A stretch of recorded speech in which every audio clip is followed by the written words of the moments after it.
Dude, I mean, Dan Perez said it best. He's like, dude, this is not like a man-made thing here that we're producing and selling. This is like, God made this stuff, and it's like it's the real thing. You know what I mean? That's what you're selling. You're selling land, and God's not making any more of it either. No. If anything, it's Elon might be looking at some more in the sky, but yeah, it's going away.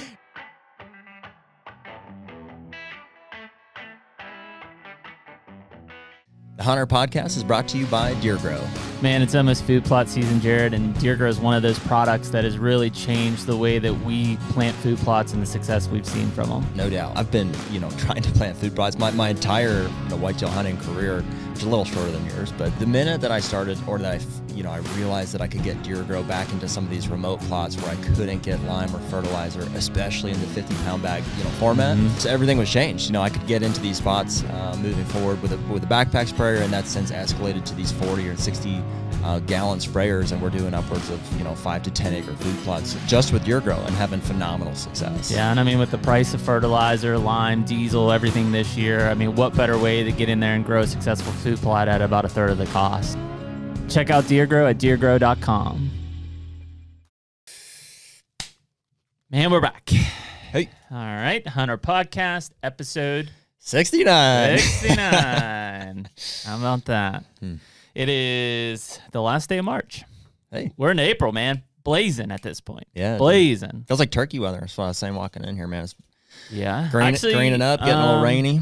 I'm going to try, well, not me. The boys are going to try to shoot one in the face this weekend in Kentucky. It's used turkey season. Yes, indeed. So we're going to go down tomorrow afternoon, hunt Saturday morning and Sunday morning. And, see what we can do. I've got some on stealth cam, several actually. So, who knows? Early in the season, it's tough. They're still kind of flocked up a little bit, but are you guys going to be hunting like mainly your place down there? Yeah, so we're going to hunt the neighbor's lease that I've got there.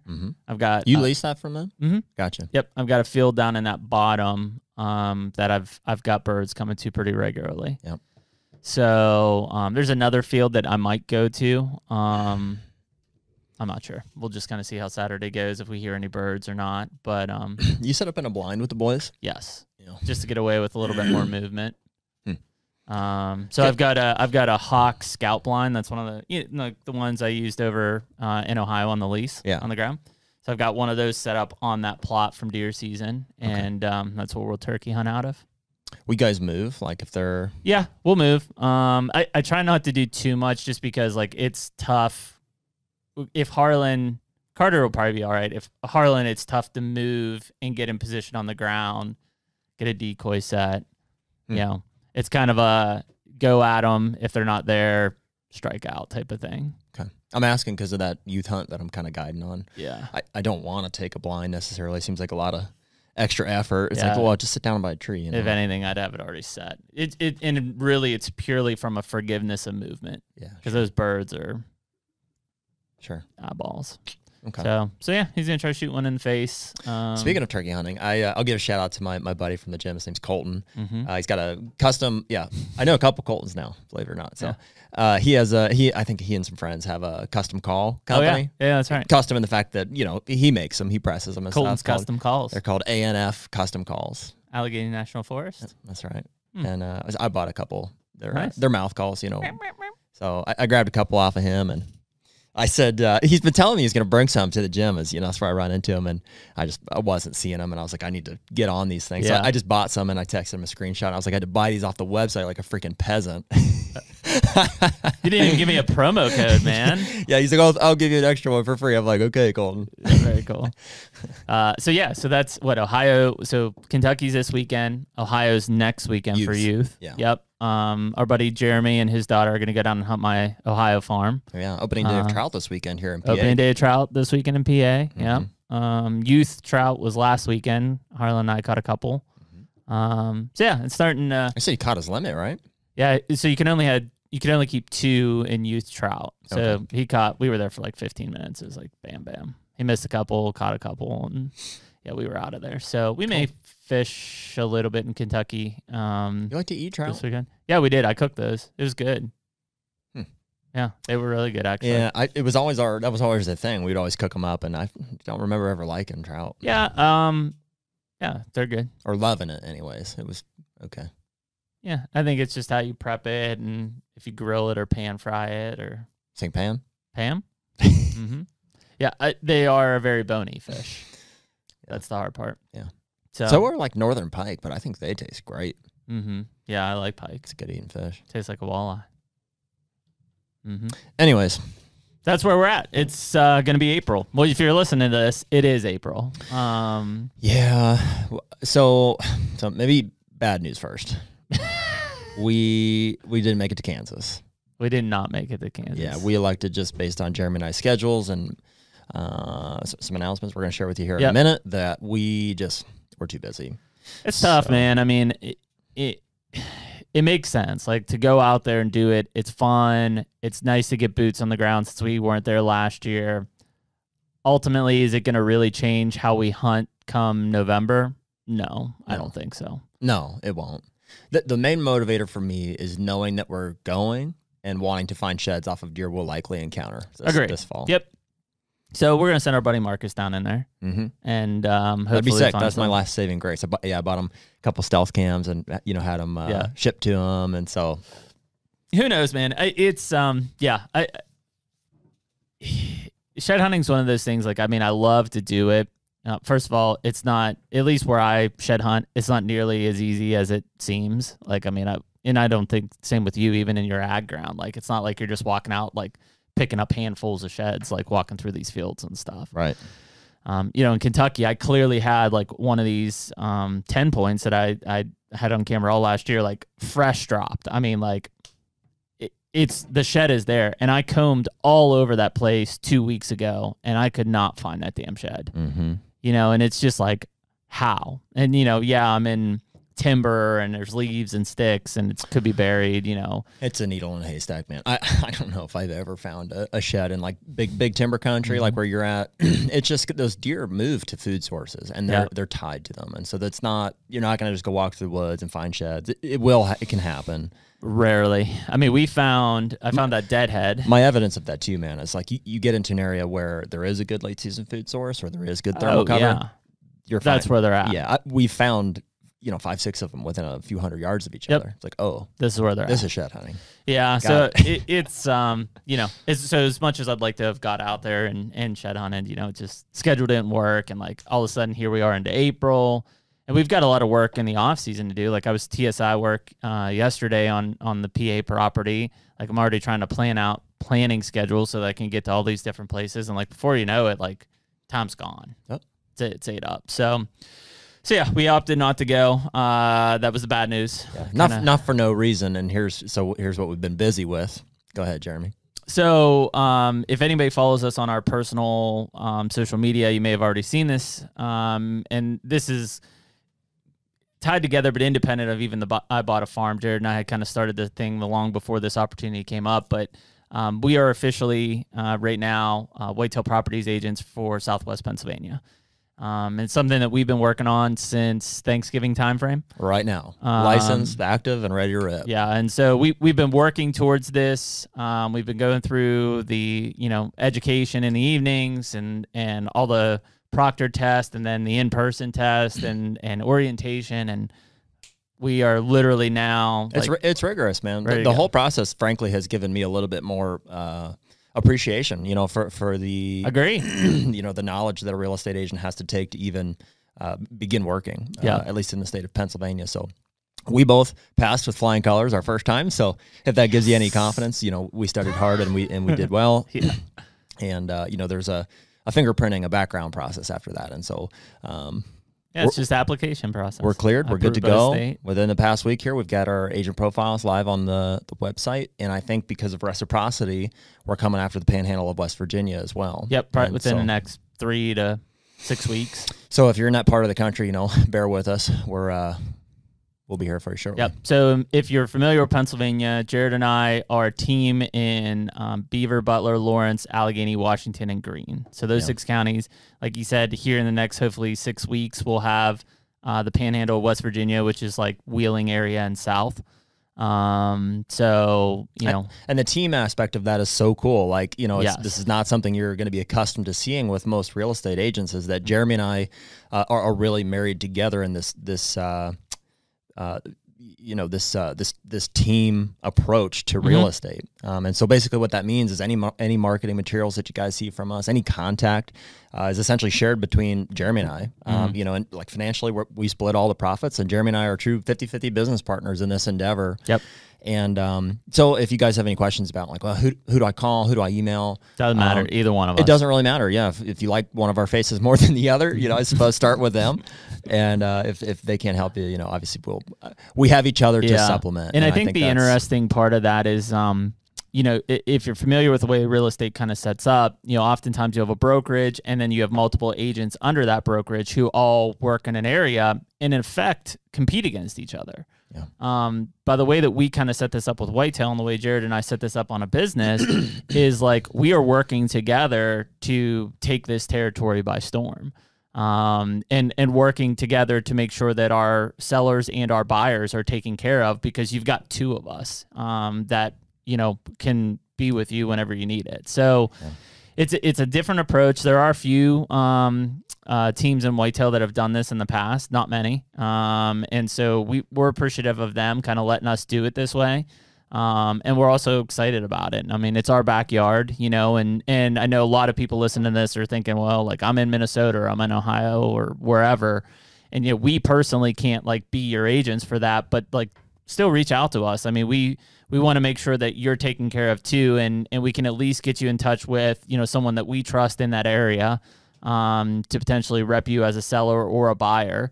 And, you know, it's important for us as the HUNTR brand and as the I Bought a Farm brand to make sure that like we're here still to be a resource. Like I don't think you're going to hear Jared and I on here saying, well, you know, if you're looking to buy, you better check out this listing right now in our territory. We know that's not going to be for most of the people listening to this. But what is cool is because we're bringing that now agent side of it to the table with I Bought a Farm and HUNTR, you know, we're going to be even, you know, bigger sponges essentially for the information, for the education.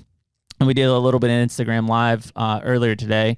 And if you haven't already, check it out. But the second I Bought a Farm podcast is out when we had your buddy Jed Caldwell, who's a forestry consultant in Ohio, on there. And those are the pieces of information that we want to continue to bring into light so that if you are interested in buying, or if you have a piece of property and you're like, man, it's just woods, like it's not worth that much.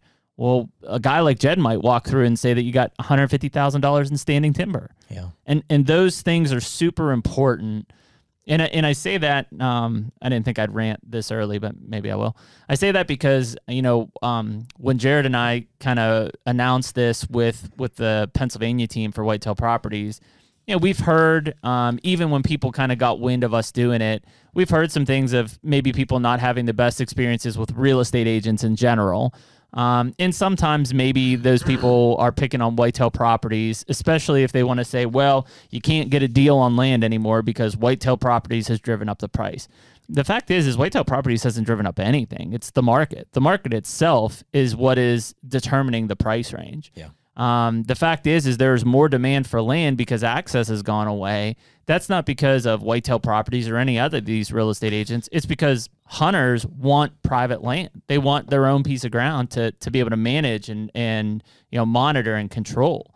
That's what's changed the atmosphere out there. And if you want a deal, there's still plenty of deals. There's plenty of deals on the Whitetail Properties site I've seen already. Yeah. You know, it's just don't think that because these land specialists or these agents have come into an area in a market that, let's say, most real estate agents are not familiar with, right? Most people selling residential real estate don't want to sell 150 acres because they don't know anything about it. Yeah. Well, I mean, dude, look at us. Like, we are the agents representing this area, and what are we? We're freaking diehard bow hunters, like and family man, and we. Mm-hmm.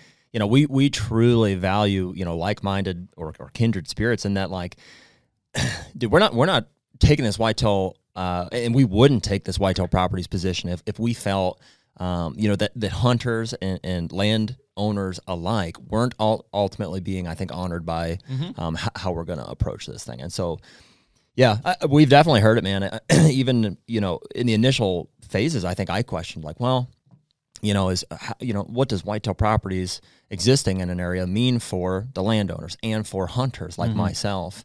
You know, and as we've gone through this process and we've understood more about how the market works, and I want to touch too on Whitetail Properties as a company and what their core values are all about.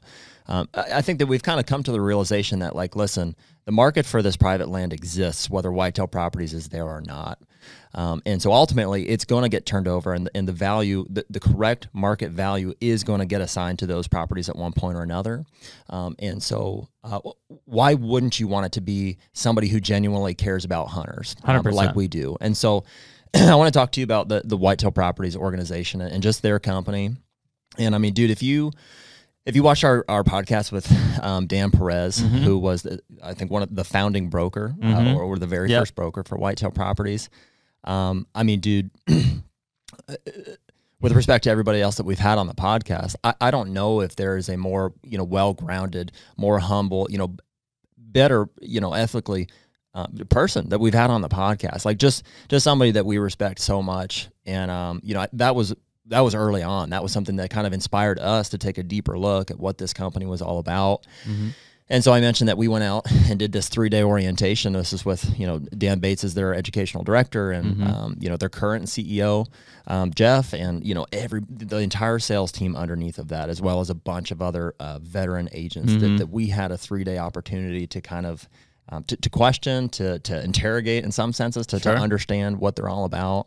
And I mean, dude, I've never seen it to the point where, you know, there's just a atmosphere of, you know, hunters and landowners that respect each other, and there's a culture of like just building each other up.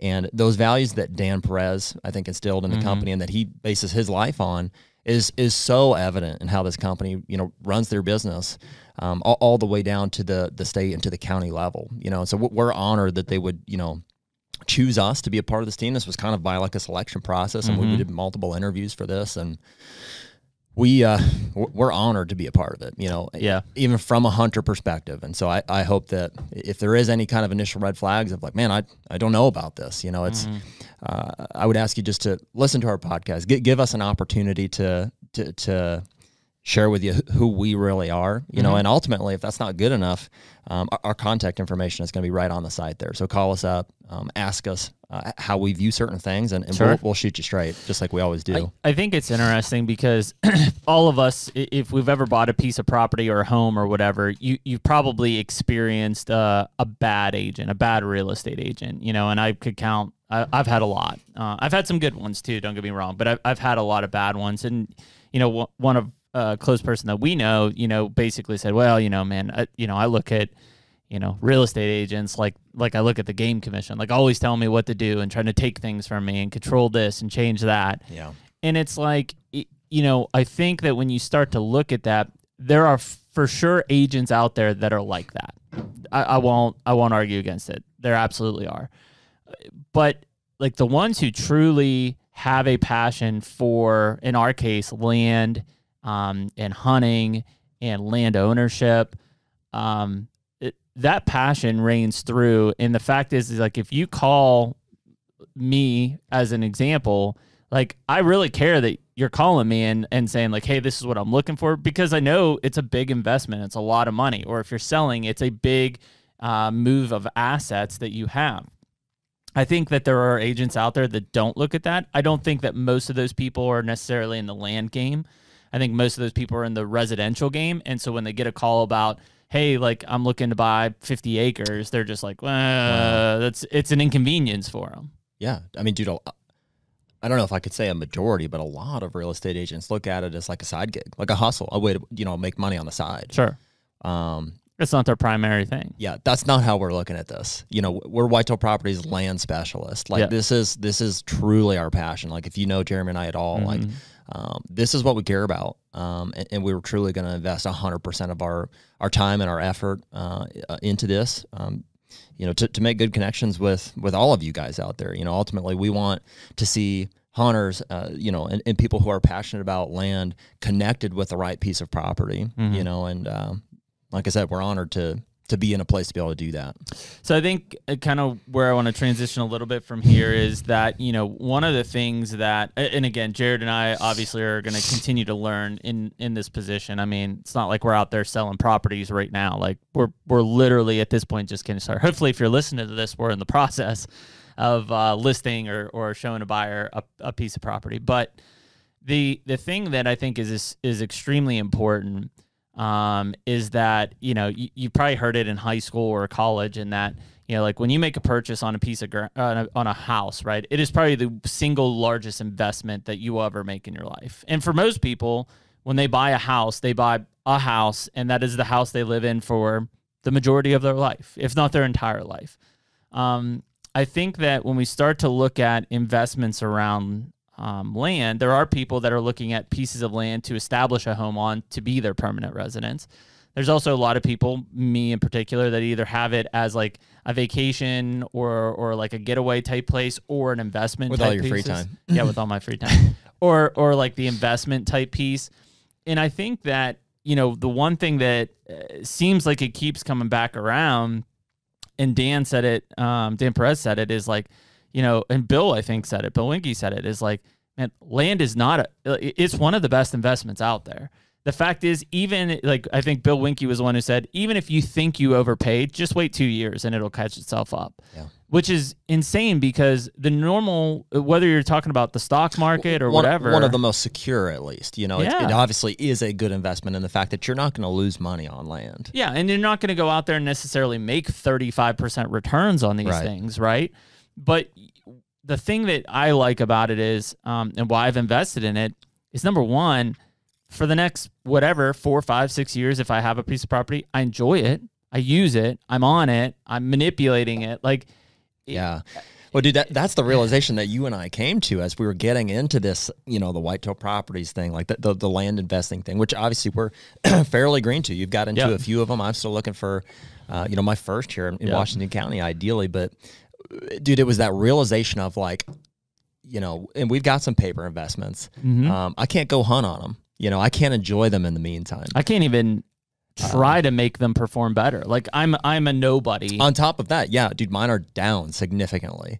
As are most people. And so I think we're not alone in this. Obviously, there's a lot of people who are starting to turn their attention to more material assets, things I can sink my money into that are going to appraise over time, that, you know, maybe I can write off in the short term, whether it's land or some other physical asset. I mean, dude, what better time, you know, for us to be a real estate agent, for us to be hunters and land investors looking to diversify into that direction. I'm just so excited about everything that, you know, is coming together here, and that we're going to be able to offer to all of our listeners. I think one thing that is kind of important, and we're all dealing with it, right, in the state of the economy and inflation and gas prices, and I mean, it's insane, but the fact is in the last probably 12 to 24 months, especially with COVID, like land prices have increased, obviously, because the demand has increased for it. And money has also gotten cheaper to pay for them. Interest rates. So you look at all of those things, and a piece of ground would hit the market, and within a couple of weeks, it usually had an offer that was accepted and it's moving through.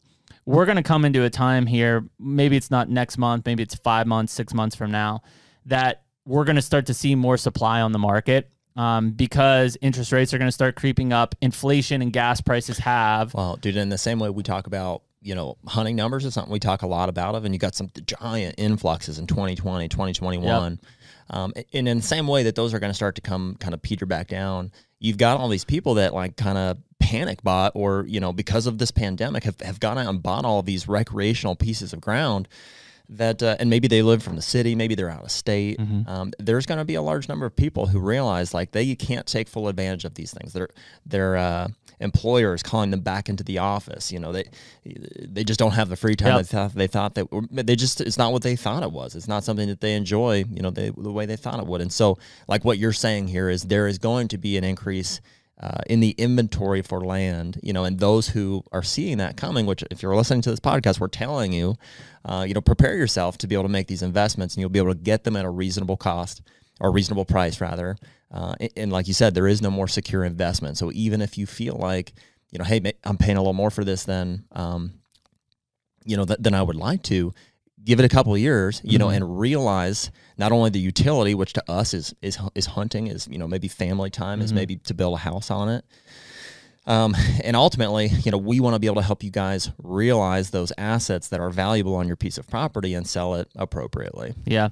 And again, maximize your investment. And think about what you're trying to purchase it for. If I'm trying to purchase it in a potential flip, like if I want to buy it in 5 to 7 years, I want to sell it, if it's a $350,000 property, but you really probably can't get it for any less than $400,000. If you have to put 20% down, you're talking about a $10,000 difference, which is significant. But ultimately, as that thing plays out, and if you think it's worth, 400, or it could be worth 420, 450 at some point because of the timber value, because of improvements on the habitat and for the hunting capabilities. Listen, 5-6 years down the line, property is not going to be any cheaper than it is now. 100%. Well, dude, something that really stuck with me, and it was Bill Winke that said that, is the only way to freeze, the price on a piece of property, unlike any other asset, is to buy it. Buy it now. Lock it down. Lock in that price. Because otherwise it's going to continue to increase in value. Yep. And so that was and that's the benefit if you're buying. 100%. The word of wisdom to come from that was get in the game. What I mean? Don't just go out and buy any piece of property, especially one that you can't afford. But find, maybe it's a stepping stone. Maybe it's not as big as you thought. Maybe it's not in exactly the same location that you were looking in. But I think to get in that game and then to realize there are a lot of ways to get creative with real estate. Maybe you don't have to put 20% down. Maybe there are, assets on the piece of property. Maybe it's timber that you can harvest and put towards a down payment right away. Like, dude, this is one of the most exciting things about, for you and I think, as we're getting into this space, is to realize how gray it is, and like we mentioned, there's a lot of real estate agents that get in trouble because they're lazy with it, or they, maybe push the limits too far.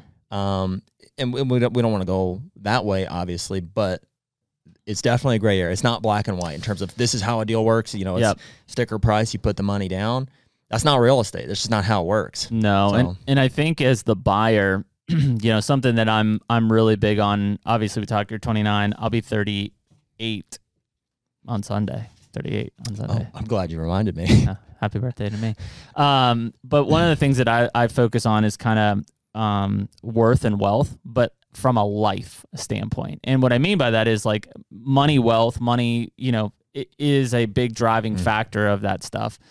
But per the paper investments versus land investments, the fact that I have something that I can tangibly use and enjoy and bring, happiness in that wealth aspect to my life is a really cool factor. And so if you're thinking about put away like the Mark Zuckerbergs and the Jeff Bezos of the world and stuff. If you think about just generically well-off people, right? Most of those people aren't sitting on $1 million in a bank account. They're wealthy on paper, right? And that typically is assets. Maybe it's not land assets. It could be commercial buildings. It could be apartments. It could be whatever. I mean, but the fact is on paper, when they look at what is their actual debt to income ratio and then what is essentially their net worth at the end of the day, it's on paper, that is where the money is. And so if you're sitting there thinking, well, I'm never going to have $1 million in a bank. Yeah, 99% of us won't. I hope not. I hope I never. Yeah, you're crazy. Why would you want that? Invest in assets that are going to make money. You're making pennies on the dollar sitting in your savings account. You're alluding to what I think is probably one of the biggest obstacles to people thinking that they could afford land or, even considering it, is the amount of debt that they're going to accrue because of that. People fear debt. People fear debt, and I think what they don't realize is at least my perspective on it is you combat debt with cash flow. All you have to do is make payments. You don't owe $500,000 right now. Nope. And so it doesn't matter that you don't have that in the bank. What matters is your monthly payment, and obviously interest and covering that. Obviously, yeah. There's some things you want to consider here, but as long as you have a vehicle for providing enough income to, obviously supplement your lifestyle and then also make these payments on these investments that are gaining in value that ultimately you can use for write-offs or, whatever, and, potentially roll into larger and larger investments, that's how you accrue wealth in terms of, land, in terms of an asset. Yep. And I think it's super important for people because you know, don't be afraid of debt. That's the thing. I mean, our entire lives, we've been told to be afraid of debt. It's like, don't run credit card debt up. And I don't think you should unless you can pay it off every month. You know, don't do this, don't do that. There is definitely bad debt. You know, I should say that as well. Yeah, I mean, if you're using a credit card for everything and you're paying 24% interest rate and you're not paying this thing off, don't be all stupid. the month, That's stupid. Yeah. But I think don't go outside your means. Don't go buy a 400-acre property when you can only afford a 40. Yeah. But I think ultimately, when you start to look at wealth and happiness, you know, the fact is you have to be prepared with a down payment to make that. And you have to your point, have to have a vehicle of income coming in that you can make those payments for. Every payment you make, you're basically chumping a little bit more equity into that place, a little bit more equity, just like your personal residence. Yeah. You know, a lot of people, we've seen it from just the I Bought a Farm, people talking about taking out home equity lines of credit on their primary home. If you know that you can, especially in today's society, refinance potentially at a better rate, you may want to take $50,000 out of a home equity line of credit and use that as a down payment on a purchase. Mm-hmm. So I think that if you start to look at the different ways that you can do this, don't outpunt your coverage.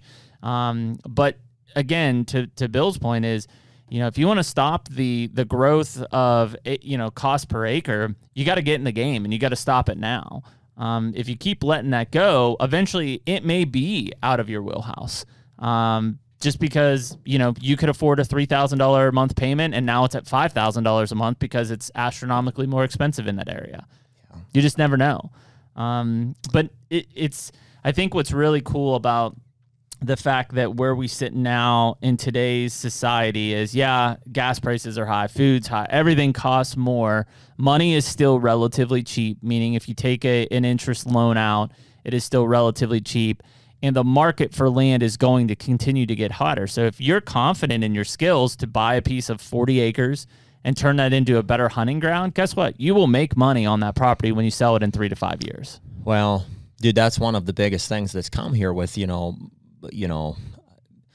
Whitetail Properties, Whitetail Properties is not the only brokerage that's realized, you know, utility is the word used to describe, like, what is this? Why is this property valuable? There's several others. You've got Land Pros, who you've brought property from. You've got, you know, Mossy Oak. United Country. There's 5, 6, 7 of these guys who are, have realized that, man, there are a lot of hunters, you know, who you know, hunters or landowners, however you want to look at it, people who are interested in buying land because of the hunting utility that it offers. And so because of that, as a landowner or a land investor, somebody who's, you know, potentially interested in buying land and would consider eventually selling it, the thing to understand is that, dude, if you can aid that utility in any way, shape, or form, if that's putting in food plots, putting in some box blinds, doing quality timber practices, like all of the things that we talk about on this podcast, dude, you're investing, you know, into the value of your investment. You're growing your investment. Well, and first of all, 2 things. Number one is, it is the last American rush. The HUNTR Podcast is brought to you by Hoyt Archery. Dude, where would we be without our Hoyt bows? Probably shooting crossbows. or a Matthews, yeah. One and the same. Yeah. But in all seriousness, we love being Hoyt guys because you stand out. When you're in this room full of other people that shoot these other types of bows, I feel like the Hoyt guys just stick out. Dude, it's just a legit bow. I mean, especially that carbon riser, man. I mean, I know that they've got several other aluminum lines as well. But for me, I'm shooting that RX-5 in the carbon model. They've since come out with the RX-7. And I can't tell you how much I love being a Hoyt guy amongst a sea full of Matthews guys. So we're out there, I think, proving them wrong, shooting 80 pounds and, you know, killing stuff. Hey, man, if you want to get serious, get Hoyt. Dude, land ownership is freedom. If you have not been fortunate to experience like what it feels like to go out and do literally anything on your own piece of dirt, like to go out and, I mean, dude, for me growing up, it's been like the freedom to design and create these food plots, the freedom to go out with a chainsaw and, you know, Jed Coldwell, who's going to be on the podcast tonight, go out and mark trees and do with that forest what I want to improve, you know, not only the value of the timber, but also the quality of the habitat for the wildlife. And dude, you can just be free on this piece of property. Like, I'm not saying like land is life, but dude, land is certainly freedom to go out and do with what you will, and the fact that it's a valuable asset on top of that is just like awesome. Yeah, and it is. I mean, listen, in this country, maybe now so more than it was several years ago, but in this country, there are very few things that we can do still that feel free, right? Yeah. Or achieve. Like, I can't just like less and less. It's like, dude, you can't go into a grocery store without a face mask, but you can go buy a piece of property still. Yeah, I can't go and claim somebody else's business. Like, I can't say, oh, I want like your business, I'm taking it, right? I have to acquire it. I have to buy it. The land aspect is still in that same breath of there is a piece of land for sale. Somebody is willing to do a transaction on that piece of land. And the fact that you can engage in that and take that as your own, you know, it's just something crazy unique and limited in what we can do anymore. I mean, think about our ancestors that were blazing from the east to the west to stake claims in all of this land because they knew like this was true value. There was a value to owning 640 acres or whatever it was. Yeah. Dude, I mean, Dan Perez said it best. He's like, dude, this is not like a man-made thing here that we're producing and selling. This is like this is like God made this stuff, and it's like it's the real thing. You know what I mean? That's what you're selling. You're selling land. And God's not making any more of it either. No. If anything, it's Elon might be looking at some more in the sky, but yeah, it's going away. As far as this earth is concerned, man, land is limited in quantity. And that's where I think the other point is that when you start to think like, well, like I like to or I want to, that doesn't mean like just sit back. Like start to plan for this approach because take action. You just don't know when the piece is going to come up and you're going to like, man, if I had only it's never going to done my research or got my stuff together or whatever. Yeah, if you don't start moving in a direction and nothing happens overnight. I mean, dude, I've been looking for a piece of property for several months now. Yep. But there are things that you can do. I mean, dude, go fill out a loan application. Get financing secured.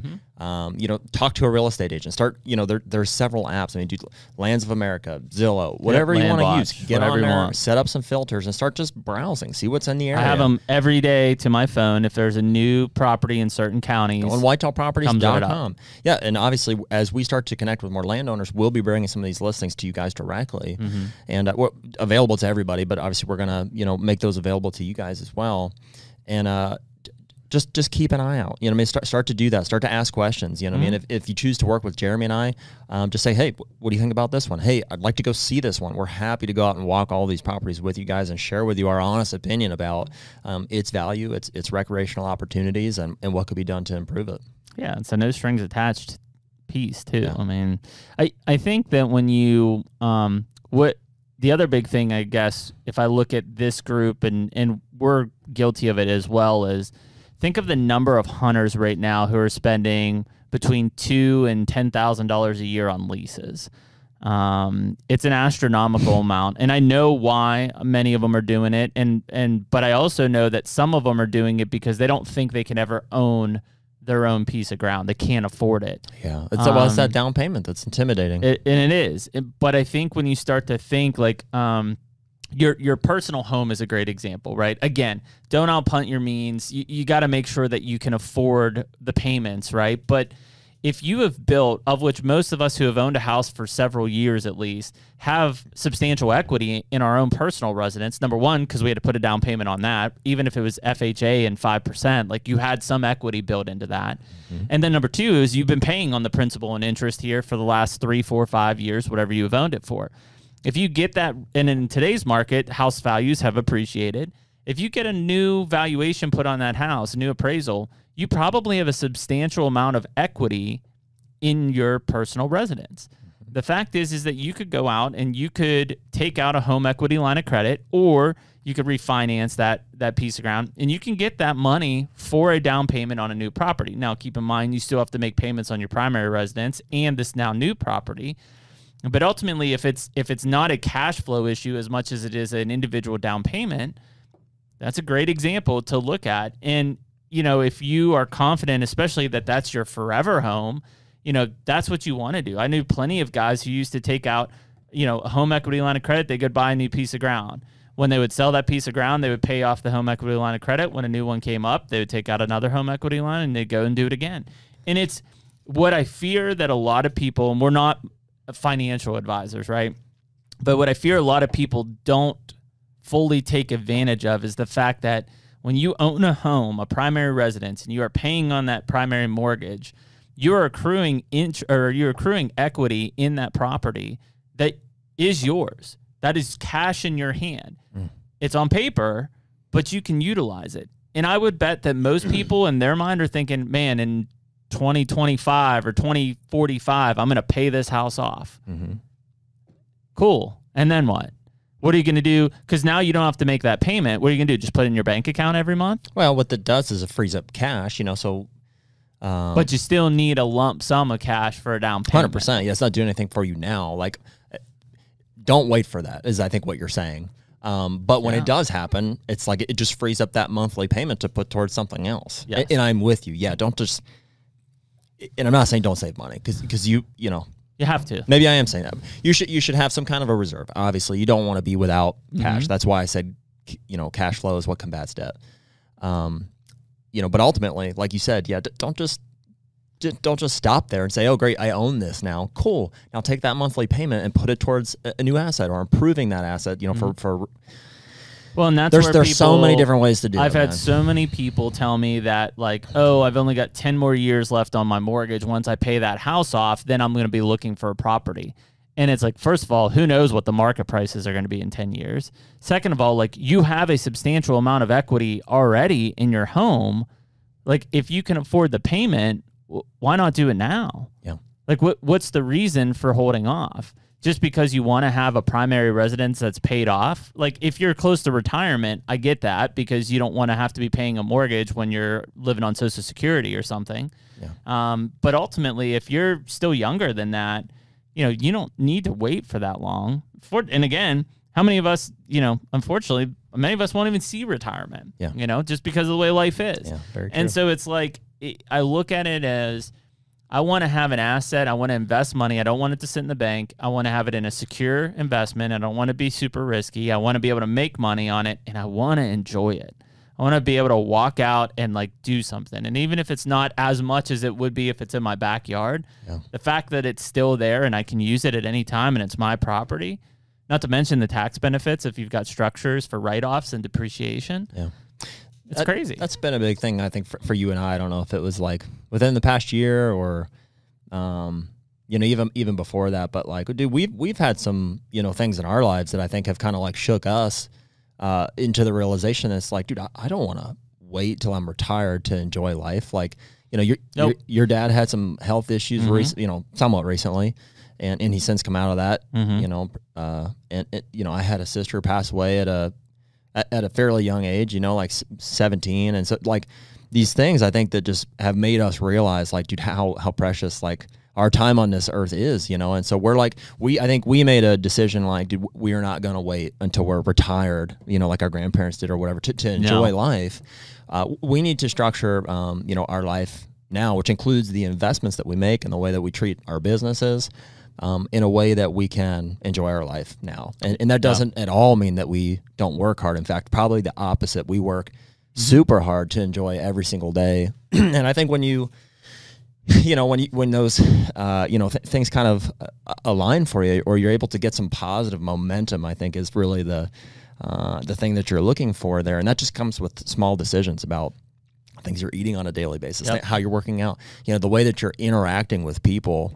Dude, I've said this before, and like, I realize that not everybody looks at it this way, but like, deer hunting to me, just because it's the thing that I'm passionate about, is, and also land ownership, these two things now combined is like the pinnacle of like living my life, the best way that I can. All of these little actions that I'm taking, ultimately is like bearing fruit in the way that it's yielding like a lifestyle that I want to live in and enjoy. Not when I retire, but right now. Yeah, and I think that, you have to be very disciplined to say 100% what you want to do, because you can't. Important. You can't go out and eat out 5 days a week and go to concerts and go to sporting events and spend all this money and still do all this other stuff. Like, unless you're extremely wealthy, like, it won't work. Well, and dude, you're not going to be happy with that. The thing that yields, I think, happiness in the midst of, you know, these struggles, like obviously all the stuff we're talking about is not easy. Generally speaking, it's because it's hard. It's because it's like you're depriving yourself of like enjoyment right now. The HUNTR Podcast is brought to you by Stealth Cam. Dude, where would we be without our cell cams? I would definitely be divorced at this point. Yeah, I hear that. I mean, the fact is I spent more time checking cameras than I actually did hunting prior to cell cameras. Now, at least my wife can enjoy me being in the comfort of my own home, buried in my phone, checking those pictures. Yeah, 100%. And dude, when it comes to trail cameras and definitely cell cameras, reliability is, I think, the #1 thing that we're looking for. Yeah, I mean, there's nothing else. We've tried them all. There's other companies that make good cameras, but the fact is they all fail at some point. We have had such great success on a big variety. I mean, you and I ran over 30 cell cameras last year with Stealth Cam, and we hardly had any issues whatsoever. And the issues that we did have are probably self-inflicted. So in terms of reliability, there's not a better camera on the market than Stealth Cam, whether you're talking about... What were we talking about this morning? Oh, you said something about... shoot, I'm going to lose my train of thought here. Talking about tree cutting?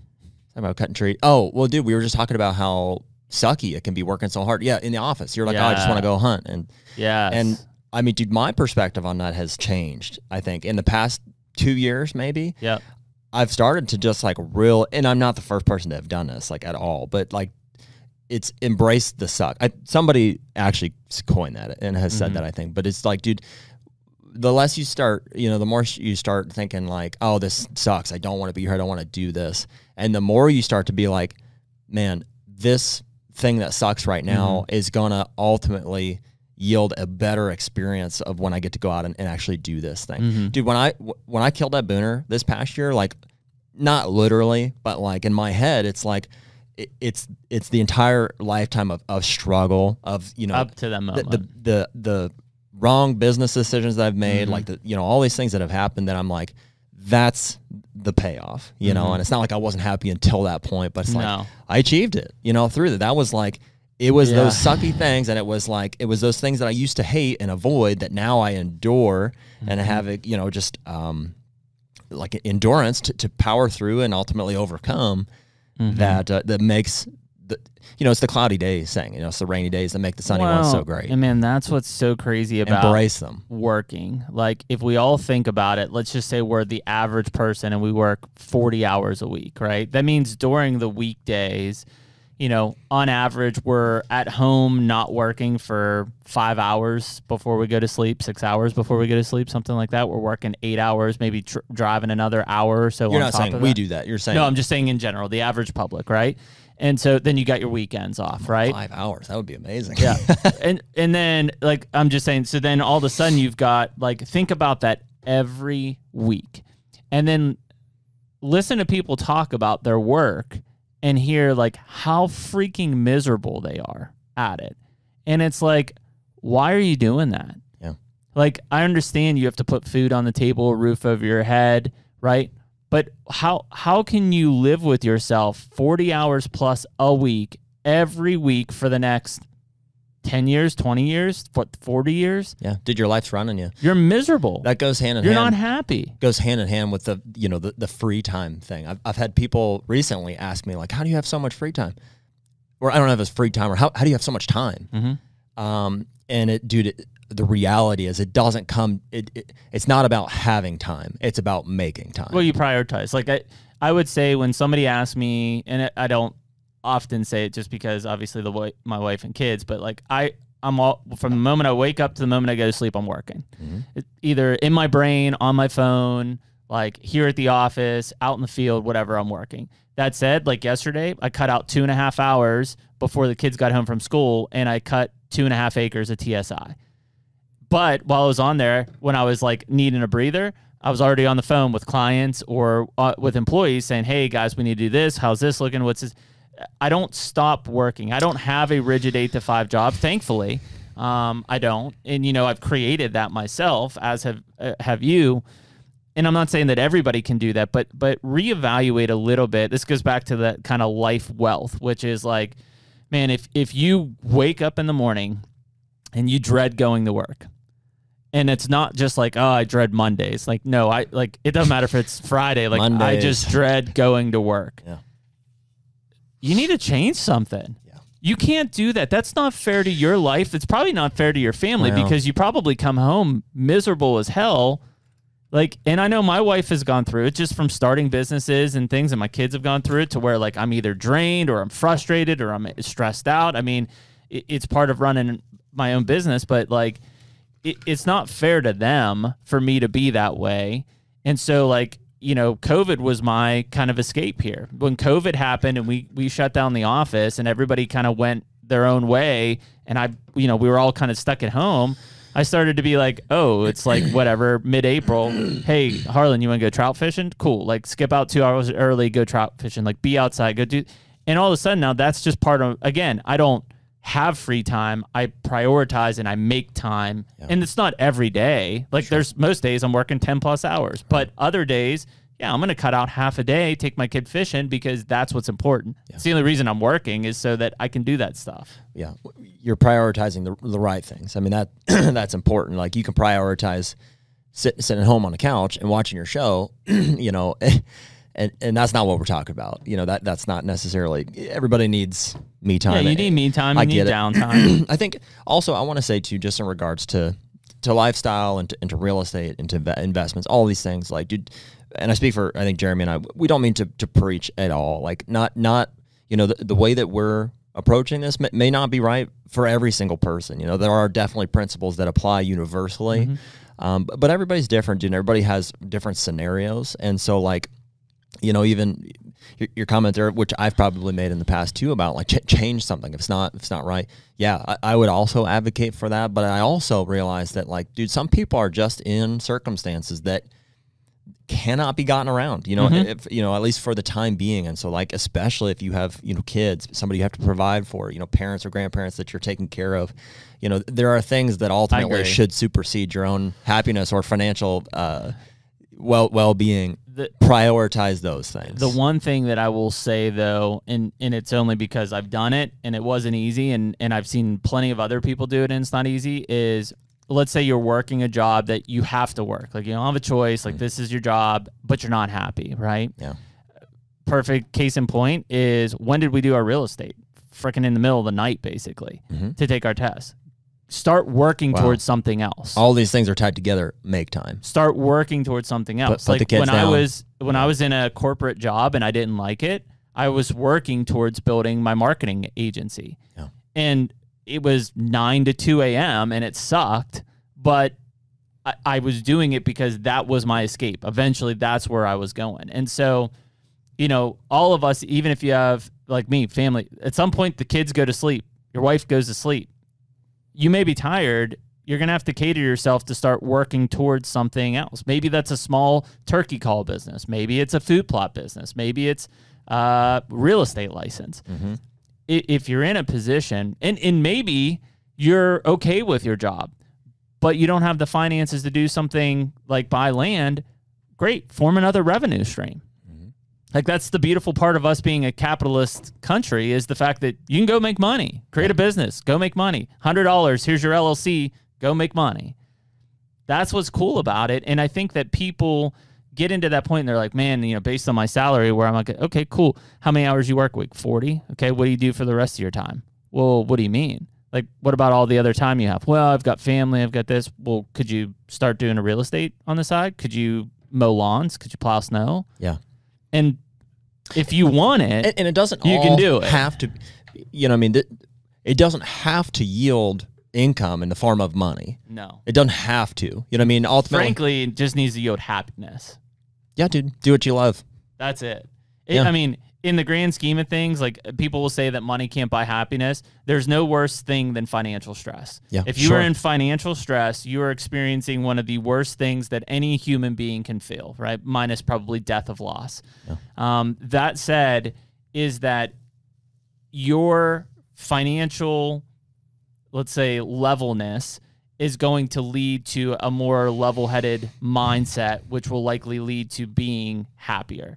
They are tied. That doesn't mean you have to go out and say, man, how am I going to make $500,000 this year? No, not at all.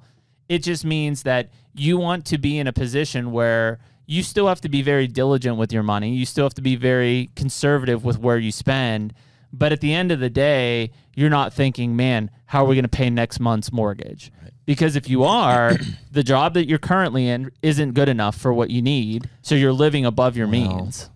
Or you hit hard times, which happens to people. But listen, that's where this connection comes together, man. This is the metaphor that popped up. I don't know if this is an exact translation or not, but dude, you know how we talk about guys wanting to start a hunting show and like instantly having pressure to produce on film and stuff. It almost feels like, dude, if you can pay your mortgage and your income is exceeding your financial obligations, like on a monthly basis, you can enjoy the hunt. Like you can just have time. You can enjoy things. The minute that you have the stress of not meeting that expectation, like everything has changed. Yes. And it puts you kind of like in a frazzled state that like you don't want to be in for long. So I think this point of whatever equilibrium or stability that we're talking about here is just make sure that your income is enough to exceed your your monthly expenses, and then anything beyond that is kind of what we're starting to talk about on like the investment side of things. Like why, we beat it at this point. And it's not going to happen. Like if you're coming out of college or something, it's not going to happen. If you just had kids, it's probably not going to happen. Yeah. Like there are gaps in life where like every penny counts. Basically, time is important too. But I do think that people underestimate the value and opportunities, and especially in a post-COVID world. There's a lot of part-time gigs that can be picked up remotely that will make you some extra cash.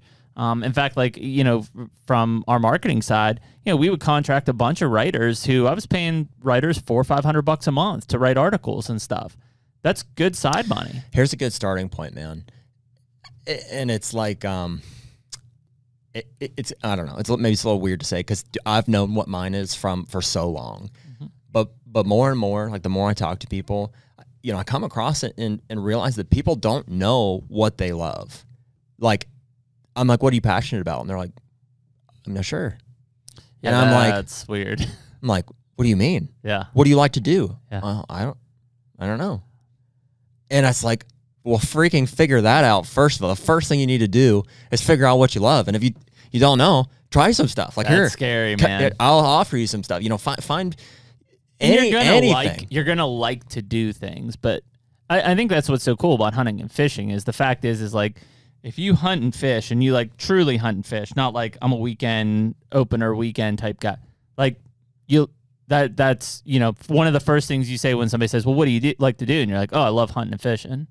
Yeah, it's just natural. Well, dude, that's it's come out of my mouth several times on this podcast. I'm like, dude, I realize maybe somewhat short-sighted, but it's got a bigger application. It's like, dude, if you don't bow hunt, what do you do? What are you spending so much time?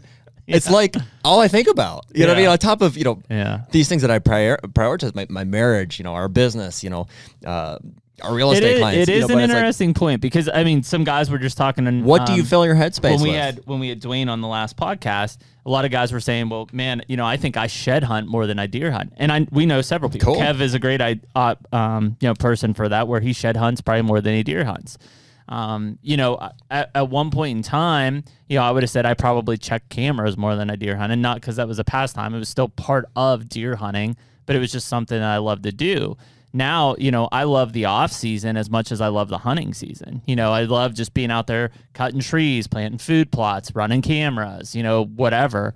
But I think that there is a group of people. I mean, think of a lot of people who don't hunt and fish. Like, people will say golf. And I get that because most of these people who are golfing 18 holes at least every week. More power to them. But there's a lot of these other ones where it's like, well, cool. Like, what do you like to do? And you're like, well, I like to play video games. Okay. That's a hobby.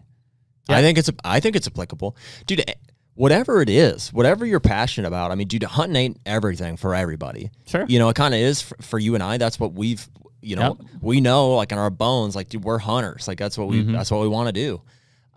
That's definitely not the way that everybody's wired. And for good reason. There's other things out there. Like you mentioned, golf, video games.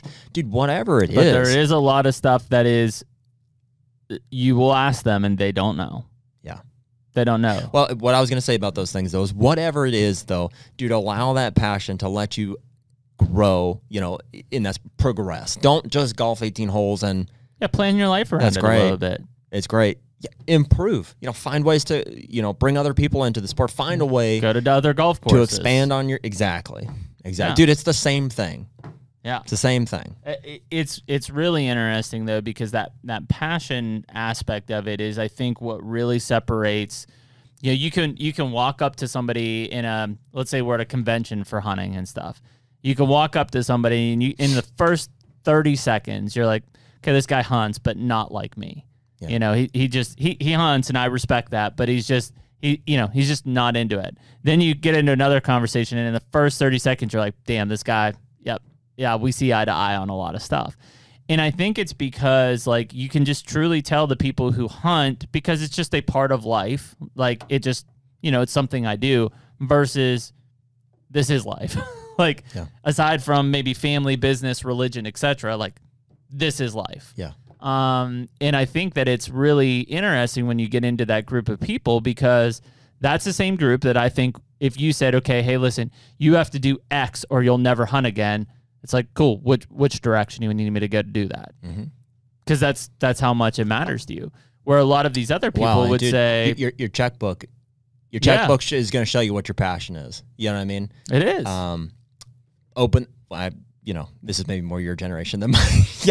Open your bank statement, go in your online bank and scroll down through there and see what you're spending money on. Yeah.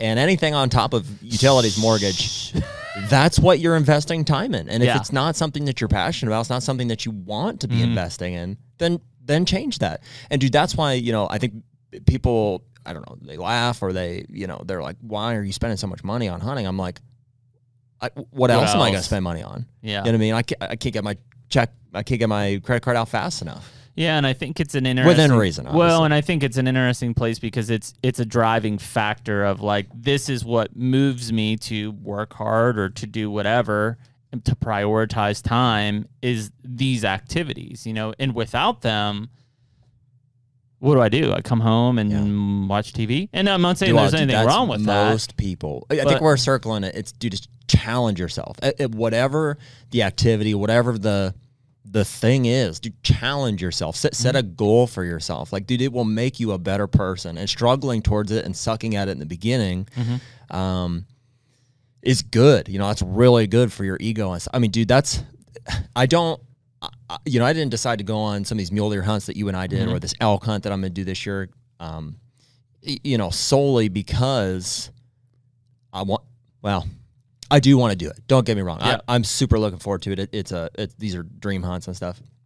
But in the back of my mind, in reality, when I put this into practice, those things are the finish line for me to structure a lifestyle around. And so, shoot my bow like every day or as often as I can. Go into the gym and doing activities that are ultimately going to yield the result that I want out of these these goal pieces, these hunts.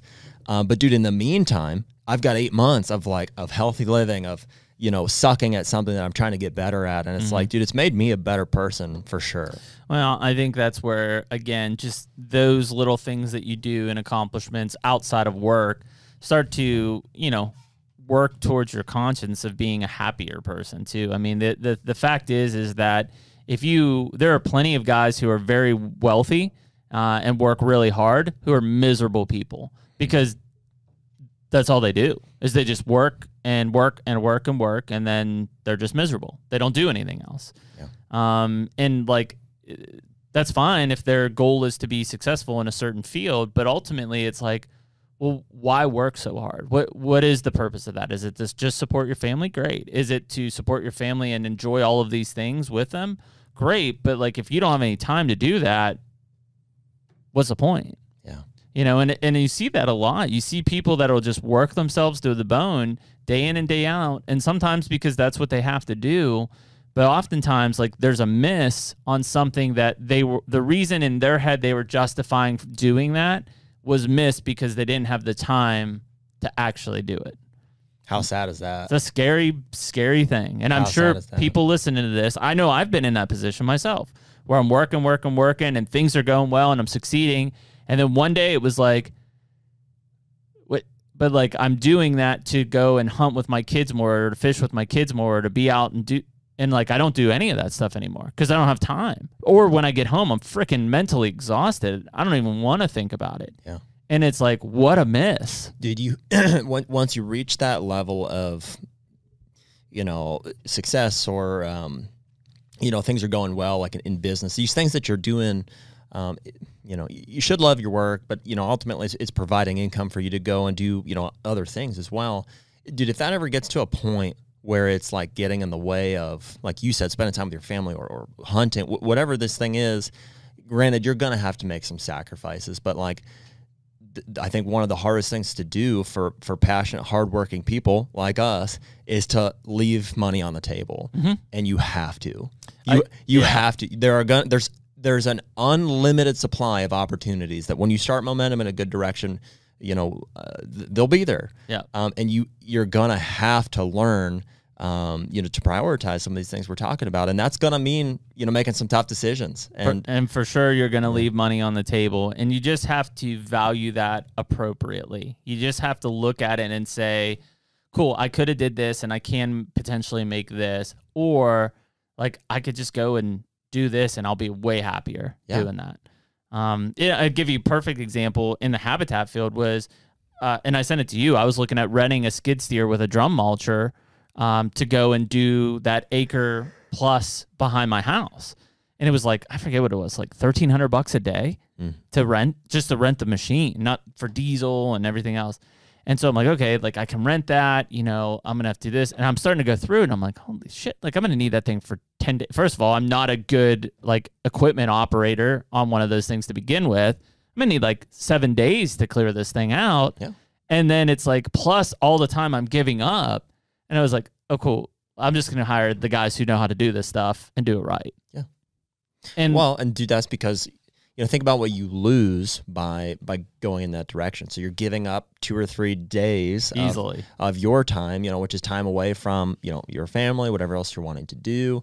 Yeah, maybe it saves you a little bit of money, but maybe it doesn't. If you're like, well, between these 2 and 3 days, I can spend those times having conversations with real estate clients or, in our other, your other business. And, ultimately, I think I don't know if that's like just a maturity or an understanding of like how to structure your time around your revenue streams. But ultimately, that would have been the wrong decision. Dude, it would have been. Same way, maybe on a smaller scale is like, I'm 29 and I'm perfectly capable of cutting my own grass. I can do it.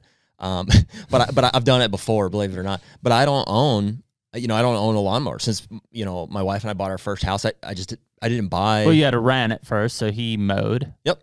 Yeah, this is our third house that we lived in together, but our first home that we own. And I was like considering, I was going to buy a lawnmower. I was like, okay, I own a home now. I'm going to buy a lawnmower. I'm going to cut the grass 3 times a week. And, from seeing other people do, you know who I'm talking about, all they do is cut grass, and it's a big investment up front too. It's whatever, $5-6 grand. And so I started looking at that, and then because you have a big yard. Yeah, it's decent size. It's 3/4 of an acre. Hilly. And I'm like, I'm looking at just the time that I would spend cutting grass, the money that I would potentially lose by not spending that time, with clients or these other things that we've mentioned. Not to mention, like, dude, the risk of like hurting myself or something that would inhibit me from hunting, from doing these things. I said, no, dude. So I pay a kid to cut my grass like 3 times a week, and I'm not ashamed to say it. Well, and the funny thing is you'll end up being like most of us. If you would have cut it, is typically you just don't have time, and then when you go to cut it, it jams up every freaking 30 seconds because it's too damn high or too damn wet or whatever. So, dude, I look at that as an opportunity to make a new friend, and this kid who cuts my grass to, have him give me information about our neighborhood and like our services, and so I use that relationship to the best of my ability. And dude, what a better investment of like, my time or application of that than me actually going. That was my first job, man. I cut grass for me too. Many summers. Yeah, I had a little working for landscaping. Excel document. Exactly. Yeah, and I mean it and again, I'm not afraid of hard work. Well, and again, I'm just saying from a perspective of other people out there, like if you work 8 to 4 or whatever in the summertime, you cut grass and make decent change on side coin. Like, yeah, it's a pain in the ass, but like, do you want it bad enough or not? That's what it comes down to. That kid that cuts my grass is killing it. I bet. Murder. Yeah. Yeah. Dude, I mean, I see him making his rounds. He cuts, most of the people in our neighborhood. Yeah. you know, it's like, I forget, 75 and 75 bucks a cut. And so I could do math. I just like, boom, boom, boom. This kid's like 20-something years old, killing it. He's got a brand new trailer. He's got a big dump truck. Is he using like a zero turn, or is he a walk behind zero turn? No, zero rider. Yeah, rider. Yeah, he's got a little sidekick that, that's the one that actually, when I was doing yoga in my underwear out on the deck, that's the one I woke up. He was like 10 feet from me. He's sitting there blowing you with the blower. You're like, ah. So, yeah. That's funny. But no, I mean, I think when you start to look at that, you're right. You're going to leave some money on the table. You're going to spend some things that traditionally you're like, man, I really don't think I should have spent on. Hell, I thought about it even with my TSI until I'm like, that's kind of a stress reliever for me to go out and cut trees down. But I think ultimately you just have to understand that there's limited time in the day, right? Just like land, the thing that they're not making any more of is time. You have 24 hours in a day. You have to sleep for part of it. The fact that you can sleep when you're dead, great, given. But like, if you don't get sleep, eventually you feel like shit. So you got to sleep for a piece of that. You know, surprisingly less than you think, actually. You think so? Yeah, dude, I've been sleeping a little bit less. I'm probably around 5 or 6 hours right now. Wow. I think 5's not quite enough, but dude, 6 to 7 is plenty. And I would say I actually feel better. If you break this cycle is when it, like if you're in a rhythm of, let's say 8 or 9, and you break that cycle to like 6 or 5, that's when you start to feel like shit. Yeah, no, I felt it for a little bit. Like, so for example, I'm going to go tonight and I'll be working till I get home at 11:30 and I got to be back down there at 5:30. So early. So I short get 4. sleep. I get 4. 4. And yeah, I mean, in my brain, I'm like, oh, that's going to suck. And then I just endure it and I get through the day. And then obviously, you know, you'll be tired. Catch when a you nap get at some home. point. Yeah. And when I'm tired, I'll sleep. You know what I mean? I'm not going to. Body's got to have rest. Got to eat. Yeah. Less than you think, though. But I think that when you look at like your work time and you cut that out, there's not much time left in the day. No, dude, there's not. No. It's not. So you have to prioritize. You have to make it a critical time investment to say, I'm going to do this for this, or I'm going to take this half day and do this. That's where your discipline comes in, man. And it develops over time. But you have to be disciplined to say, like, listen, I know this thing needs done. I know this is calling here, but you know, the ability to to understand what should be the most important thing at the moment and to make a conscious decision to prioritize it and execute on it is a very valuable skill. Another great one is if you're a small business owner and you use QuickBooks, balancing your books. Like that's one that is always always hanging, because it in a best case scenario, you want those updated all the time so you can go in and know exactly where your business stands. But then all of a sudden you look and you're 3 months behind and you're like, I don't know. Yep, it's a time suck for sure, but it is important. You know, and those are the things that you got to figure out how to make time for. But ultimately you got to make time for yourself and do things that make you happy, because if you don't, what are you living for? So it comes down to, I think it's pretty solid. It was a good podcast. yeah. Life lessons from Jeremy and Jared. Yeah. So no, man, I think that we really wanted to make sure that, number one, big announcement from us with Whitetail Properties. We're super stoked to get started. If you're in our area and you're looking or you're selling, call us. If you're not in our area and you're looking or you're selling, call us too, man. We'll make sure, understand who you want to work with, and we can hook you up with the right people to find that stuff. And then, man, we're just going to have more content coming out from I Bought a Farm and you know, the HUNTR Podcast, and we're getting into the habitat side of things here. You know, before we know it, it's going to be freaking May and June, and we're going to be planting summer plots and, you know. Yeah. Gears are turning, man. We're flipping the coin here back to a little springtime action. Gonna shoot some As I said this morning, face. dude, can you believe it that we're going to envision this with me for a moment? We're going to be deer hunting again at some point. I know. We'll get to be in the woods deer hunting. I've been looking at, not like significant, but antler growth for sure. Like scabbed over, starting to show some velvet bumps. So nice. It's starting in a lot of areas. Mine's going to be, I'm going to take a little bit more relaxed approach this year, I think, to trail cameras in like the summer months. Sure. You know, I may not get some cameras out until September. Yeah. Yeah. I can't resist. Yeah, even usually if I'm watching like 2-year-old 8 points, I don't care. Well, dude, mine's coming from, you know, I've got some cool opportunities in Ohio. I'm a little more spread out now. And so instead of like, I used to just have, here's the core farm and, here's my trail camera line essentially. Yep. It would be really difficult to do that. So I think I'm going to just rely on, local knowledge, I'm going to lean on some people to do just some driving around for me, try to pinpoint some areas, and then when the time comes around, it's funny, dude, as we pick out some of these spots, like we were looking at this morning, it's like, That's spot. That's spot. It if it doesn't a big matter. buck in there, that's a spot. Exactly. So, in theory, I could wait until October 15th, kick a kicking a scrape, put a camera up, he'll be there. Because of the spot, I think it's that good. And, is it the one you want to shoot or not? Yeah. Yeah, it'll happen soon. I'd love to. I'll probably take a walk in Kentucky this weekend and try to maybe stumble across an antler or two still. And then Colty and I maybe we'll go out to Ohio next weekend. We'll see. We got an in-person guest next week. I don't know if it'd be the first or the second of the day, but yeah, he's a little bit of a loose cannon. I'll just give you a heads up. But he's a friend of mine, good friend of mine, in the forestry industry as well. He's also a private forestry consultant up in Indiana County, Pennsylvania.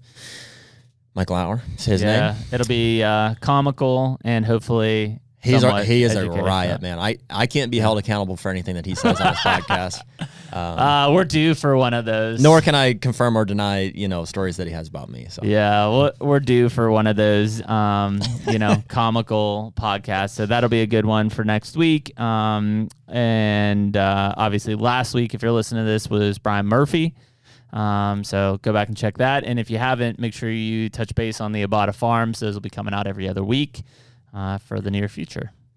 All right, guys. Well, we'll see you next time on the HUNTR Podcast. Later.